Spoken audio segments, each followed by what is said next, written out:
انسان کا جس طرح کا نظریہ ہوتا ہے پھر وہ زندگی میں عمل بھی اسی طرح کے کرتا ہے، لوگوں کے بیچ رہ کے وہ وقت بھی اسی طرح ہی گزارتا ہے۔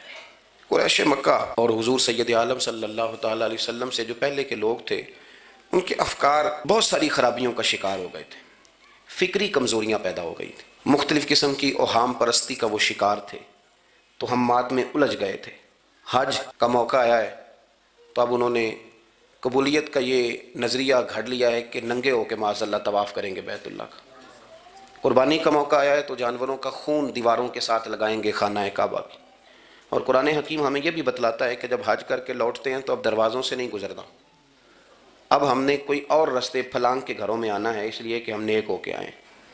تو مختلف قسم کی توہمات انہوں نے گڑھ لی تھی، اللہ تبارک و تعالیٰ کی ذات کے بارے میں بھی، انبیاء کرام علیہ السلام کے بارے میں بھی۔ قرآن مجید ہمیں کہتا ہے کہ یہودیوں نے جناب عزیر علیہ السلام کو اللہ کا بیٹا کہا، عیسائیوں نے معاذ اللہ حضرت عیسیٰ علیہ السلام کو اللہ کا بیٹا کہا۔ تو افکار کے اندر جب انسان کی بہت زیادہ خرابیاں آ جاتی ہیں، یعنی ایک آدمی کا ذہن بن گیا نا سارے لوگ چور ہی ہیں، تو پھر کسی سے دوستی کرنا، کسی کے ساتھ چلنا، وقت گزارنا اس کے لیے دشوار ہی نہیں محال بھی ہو جاتا ہے۔ اور اگر انسان محسوس کرنے لگتا ہے نا کہ یار نہیں ایسا نہیں ہے، یہ میرے رسول کریم کی امت ہے، اور حضور علیہ السلام نے فرمایا میری امت کبھی گمراہی پر جمع نہیں ہوگی، تو امت میں خیر ہے، ہمیں خیر کو تلاش کرنا چاہیے۔ پھر انسان آہستہ آہستہ نرم ہونے لگتا ہے، لوگوں کو گنجائش دینے لگتا ہے، اور ان کی باتوں کو، ان کی کمزوریوں پر وہ استدلال کرتا ہے کہ یہاں کمزور پڑ گئے ہوں گے، یہاں یہ مسئلہ ہو گیا ہوگا۔ وہ کسی نے کہا تھا کہ جانے کس عمر میں جائے گی یہ عادت میری، روٹھنا اس سے تو اوروں سے الجھتے پھرنا۔ کئی دفعہ یوں بھی ہوتا ہے۔ تو ہمارے ہاں افکار میں اگر حسن رہے، تازگی رہے، خوبصورتی رہے۔ اب بھی کچھ لوگ ایسے ہیں جو اعتدال کا رستہ چھوڑ جاتے ہیں۔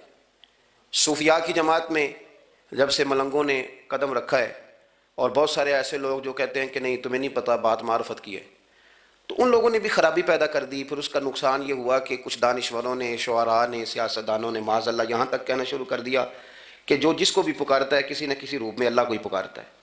افکار میلے کر دیے، بھئی اگر جس کو بھی جو پکارا جا رہا تھا تو وہ معاذ اللہ اللہ کو ہی پکارا جا رہا تھا، جس کے سامنے جو جھکتا تھا تو کوئی نہ کوئی اس کے ہاں توحید پائی ہی جاتی تھی، تو پھر اللہ کے رسول بتوں کے خلاف کیوں جہاد کرتے رہے؟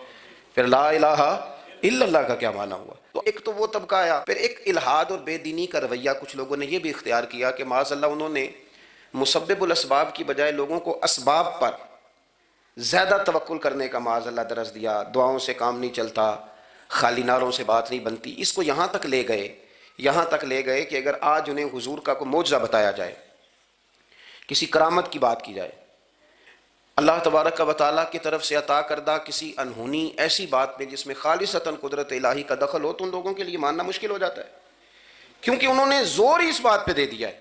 تو ان سارے رویوں کے اندر ہمیں پھر پلٹ کر انہی تعلیمات کی طرف توجہ کرنی ہوگی جو مدینے والے محبوب نے ہمیں عطا فرمائی، جو حضور نے عقائد اور نظریات کا حسن ہمیں عطا فرمایا۔ یہ میرا دور گھبرائے ہوئے لوگوں کا دور ہے، پریشان لوگوں کا دور ہے۔ ڈپریشن کے مریضوں کی تعداد 65% تک پہنچ گئی ہے۔ اس قدر زیادہ لوگ ڈرے ہوئے، پتہ نہیں کیا ہوگا۔ جو غریب ہو گیا وہ جانتا ہے شاید کبھی بھی میرا ہاتھ نہیں پڑے گا، جو بیمار ہو گیا وہ سمجھتا ہے کہ شاید کبھی تندرست نہیں ہوگا۔ تو کمزوری آ گئی اور تیزی کے ساتھ آئی۔ ٹی وی پہ بیٹھے لوگوں نے بھی کمزور کیا۔ پھر ایک تعویذ دھاگے والے تھے، انہوں نے بھی کہہ دیا تینوں کسی نے کچھ کیتا ہے۔ وہ بھئی کنے کیتا ہے؟ کہندا ہے مینوں حکم ہی نہیں، مینوں تے شرارت دا حکم سی وہ میں کر چھڑی، تینوں کسی نے کچھ ہے؟ اب تو سوچتا رہا جتنے تیرے دشمن ہیں تو ان کی لسٹ بنا لے۔ تو شرارتیں ہوئیں، لوگ کمزور ہوئے، افکار کے اندر کمزوری آئی۔ رسول کریم صلی اللہ علیہ وسلم لوگوں کو طاقتور کرتے، توکل کا درس دیتے، توحید باری تعالیٰ کے ستھرے جذبے حضور اپنے غلاموں کو عطا فرماتے، ان کی فکری حضور تربیت فرماتے، فکری۔ اللہ کے رسول صلی اللہ علیہ وسلم غار ثور میں موجود ہیں، ساتھ سیدنا صدیق اکبر رضی اللہ تعالیٰ عنہ۔ کفار جو گرفتار کرنے والے تھے، پیچھے لگے ہوئے تھے، وہ غار ثور کے دروازے تک آ گئے۔ جس طرح ڈاکٹر بول دیتا ہے، وہ کہہ دیتا ہے کہ اب جناب مشکل ہے، اگلے ہفتے آپ چلے جائیں گے، تو وہ جو کمزور لوگ ہیں انہوں نے اگلے ہفتے کیا جانا ہوتا ہے، وہ جب ڈاکٹر بتاتا ہے اسی وقت ہی فوت ہو جاتے ہیں۔ وہ کہتے ہیں اگلا ہفتہ تو لیٹ ہے، اسی وقت ہی سمیٹ لیتے ہیں سامان سفر۔ اور کچھ لوگ ایسے تھے، ڈاکٹر نے کہا کہ جناب آپ کی رپورٹس بتاتی ہیں کہ آپ بہت جلدی چلے جائیں گے، تو انہوں نے کہا جناب آپ جو کہہ رہے ہیں اپنے علم کے مطابق کہہ رہے ہیں، پر ہونا تو وہ ہے جو میرا رب کریم چاہے گا۔ یہ وہ جذبات ہیں جو ہمیں رسول کریم علیہ السلام نے عطا فرمایا۔ دیکھو حضرت ابو بکر صدیق رضی اللہ تعالیٰ عنہ کے ساتھ حضور غار ثور میں موجود ہے. کفار جو گرفتار کرنے والے ہیں وہ دروازے تک آ گئے, بالکل دروازے تک. جناب صدیق اکبر رضی اللہ تعالیٰ عنہ ان کو دیکھ کر تھوڑا سا گھبرائے, اپنے لیے نہیں, ذات مصطفیٰ کے لیے گھبرائے, کہیں حضور کو کوئی تکلیف نہ پہنچ جائے, تھوڑا گھبرائے. یا رسول اللہ وہ تو قریب آ گئے, اور اگر انہوں نے پیروں کی جانب جھک کر دیکھا تو وہ تو ہمیں دیکھ لیں گے. بالکل سرانے پہنچ گئے, یہ آ گئے, کھڑے ہو گئے, اور درمیان میں پردہ کیا ہے؟ مکڑی کا جالا. اور مکڑی کا جالا پھونک سے بھی اڑ جاتا ہے, تو مکڑی کا جالا بیچ میں. حضور وہ تو پہنچ گئے, ذرا جھک کر کے دیکھیں گے تو وہ تو ہمیں پکڑ لیں گے. اب یہ وقت تربیت ہے, اور وہ تربیت جو محبوب نے اپنے اس عظیم صحابی کی فرمائی, اس تربیت کو میرے رب کریم نے قرآن مجید میں بیان فرمایا. حضور فرماتے ہیں, رب فرماتا ہے کہ فرمایا محبوب نے, فرمایا لا تحزن, ابو بکر گھبرانا. یہ ایک موقع ہوتا ہے جب انسان کو گھیر لیتی ہیں مشکلات چاروں جانب سے, اور جو بھی آتا ہے وہ اسے مایوس ہی کرتا ہے. لیکن حالات کے سہمے ہوئے لوگوں کو بتا دو, حالات بدل جاتے ہیں, ایک جیسے نہیں رہتے. کہا لا تحزن, ابو بکر گھبرانا. کیوں؟ ہماری فوجیں آ کے انہیں پکڑ لیں گی, یا اندر ہمارے پاس کوئی ایسا اسلحہ موجود ہے کہ ہم ان پر چھوڑ دیں گے تو یہ مر جائیں گے. لا تحزن, ابو بکر گھبرائیے مت. کیوں نہ گھبرائیے؟ اس لیے کہ ان اللہ معنا, بے شک اللہ ہمارے ساتھ ہے. جن کے ساتھ رب ہو انہیں گھبرانا نہیں چاہیے. انہیں گھبرانا, یہ جو مسلح کی قوت ہوتی ہے, یہ دعا کی طاقت ہوتی ہے, دعا صلاح المومن, یہ جو قوت ہوتی ہے انسان کے پاس, یہ جو اس کے پاس ہتھیار ہوتا ہے کہ آج رات منا لوں گا میرا رب کرم فرما دے گا, یہ جو اس کے پاس قوت ہوتی ہے یہ اسے کمزور نہیں پڑنے دیتی, اسے طاقتور رکھتی. تو حضور نے افکار کے اندر یہ حسن پیدا کیا, لوگوں کو بتلایا کہ بجائے اس کے کہ تم کوئی چور رستہ تلاش کرو, کوئی سیاست کرنے کی کوشش کرو, تم کوئی ایسی راہ اختیار کرو جو تمہیں محسوس ہو کہ درست نہیں ہے, اس رستے نہ چلو, بلکہ تم اپنے رب کو منانے والے رستے پہ چلو.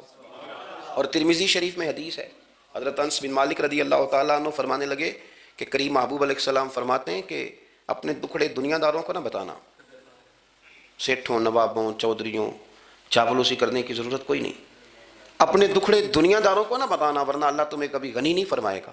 فرمایا اپنے دکھ اپنے رب کریم کی بارگاہ میں عرض کرنا, جلدی یا دیر سے اللہ تمہیں لوگوں سے بے نیاز کر دے گا. تربیت فرمائی. ہم لوگوں نے تیزی سے اپنے آپ کو کمزور کیا ہے, توجہ کا مرکز دنیا دار. وہ اکبر الآبادی نے کہا تھا کہ مصیبت میں بھی اب یاد خدا ہم کو نہیں آتی, دعا منہ سے نہ نکلی جیبوں سے عرضیاں نکلی. اب بھی نہ لوگ درخواستیں جمع کراتے ہیں, دعائیں نہیں کرتے.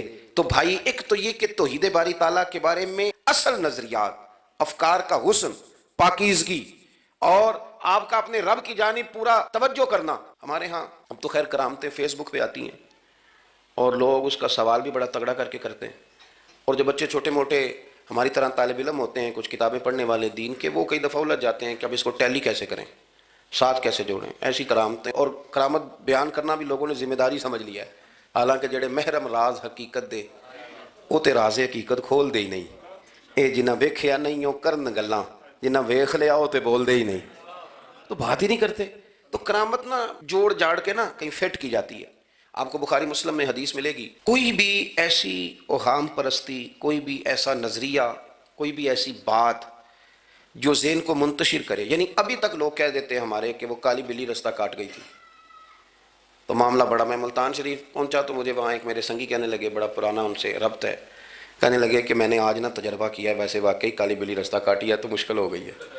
میں نے انہیں کہا کہ آپ کا تجربہ سجدہ صاحب کا محتاج ہے, آپ کو دوبارہ سے تجربہ کرنا چاہیے. خدا کے بندے, کالی بلی رستہ کاٹ جائے تو مشکل ہوتی ہے, تو میرا تو سارے رستے, کئی کالی گاڑیاں رستہ کاٹ گئی, اب کیا کیا جائے. یہ کمزوری ہے, افکار میں کمزوری نہیں پیدا کریں, کچا پن نہ پیدا کریں, آپ مضبوطی لائیں. بخاری مسلم میں آپ کو حدیث ملے گی, سرور کائنات علیہ السلام کے صاحبزادے جناب ابراہیم علیہ السلام وصال فرما گئے, اور کیفیت یہ تھی کہ انہوں نے حضور کی مقدس گود میں آخری سانس لیا. داڑھی مبارک محبوب کی آنسوؤں سے بھر گئی.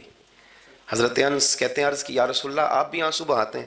فرمایا میرا بیٹا گیا ہے تو آنسو نکل آئے ہیں, ورنہ میری زبان پہ وہی جاری ہے جس سے میرا رب راضی ہوتا ہے.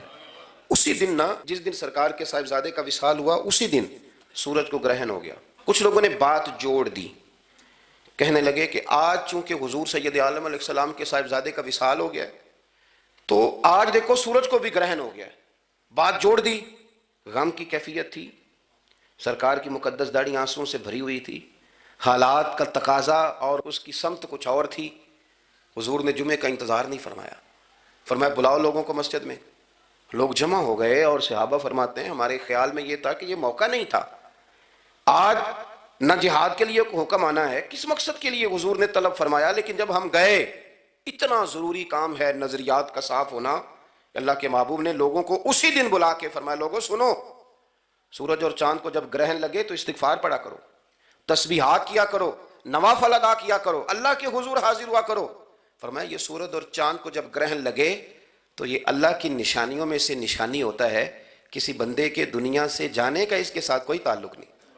تم نے اپنے ذہن کو ٹھیک رکھنا، افکار کو ٹھیک رکھنا، کسی بھی قسم کی تم نے اوہام پرستی کا شکار نہیں ہو۔ مضبوط رہیں، مضبوط رہیں، اٹھ باندھ کمر کیوں ڈرتا ہے، پھر دیکھ خدا کیا کرتا ہے۔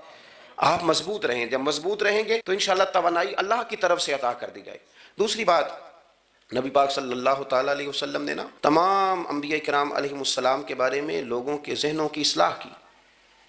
آپ کبھی قرآن حکیم کا مطالعہ فرمائیں، احادیث مبارکہ کو پڑھیں تو میرے محبوب